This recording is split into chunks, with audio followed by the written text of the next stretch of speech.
He is to the left of Barack Obama. Ron Paul is in the Dennis Kucinich wing of the Democratic Party. Ron Paul's views are totally outside the mainstream of virtually every decent American. Running against Ron does not seem to be getting old, because just today, with hours to go, a pro-Ron Paul robocall had Rick Santorum calling Ron Paul, and I quote, disgusting, a colorful adjective to say the least. Now to the man ticking off his competition, Ron Paul. Congressman, how are you doing? I'm doing fine, thank you. What did you make of that comment on the part of Rick Santorum, calling you disgusted? He called me that? Yes, he did. I would say that's not very nice. Nice thing to do. I think he wants to deflect away from some of the charges made against him about having been a supporter of Arlen Specter, and he was a pretty liberal senator. He supported prescription drug programs and No Child Left Behind and voted for all the foreign aid. So I would say that he ought to be talking about that rather than calling me names. All right, but, well, you might refrain from calling people names outright. You're no stranger to being on the offense and running some fairly nasty ads yourself. Newt Gingrich knows it firsthand.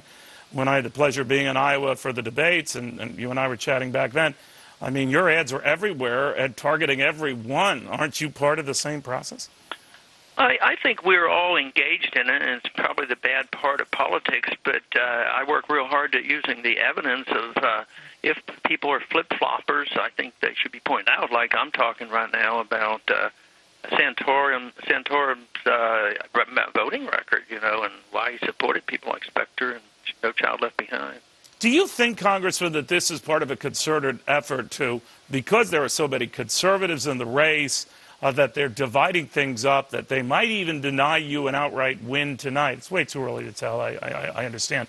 But that's what's hurting your chances here, that the field has not been cleared, and that in this whack-a-mole nature of the race, where now the latest to emerge is Senator Santorum, you're the odd man out in a weird way. What do you think of that? Well, I think that's what the name of the game is. I think that's what they're doing.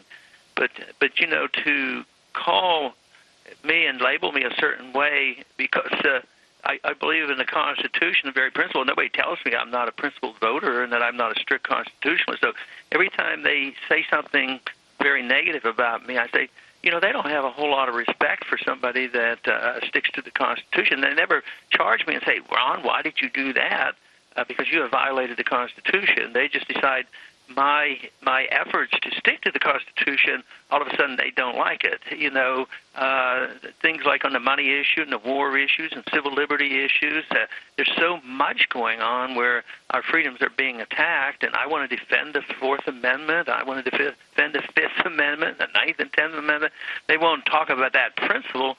They talk about, he supports something in here, and they try to twist it around, but they should look more at the real issue on whether or not I have lived up to my oath of office. But do you fear that what happens when people follow your train of thought, libertarian position on a lot of these issues, that it is a natural progression to say that no involvement in a lot of foreign conflicts, even when you're pushed on potential involvements against and with Iran, that people who are intrigued by you ultimately say, gee, I really like that guy, but he scares the you-know-what out of me when I take him to his full extreme. And that's what you're fighting now. People who like you say, well, I don't know.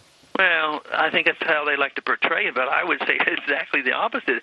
It's those very things that gets me supporters, because now, unlike 4 years ago, 70-80% of the people say we ought to come home from Afghanistan, and that's where they think we should cut first, and we should try to take care of our people here at home. But do you have to win Iowa then, Congressman, just to prove that point? No, I don't think you have to do anything. Winning would be better than not winning, and second place is better than third place. I mean, you have to do your very best, but I don't think one or the other doesn't close you out.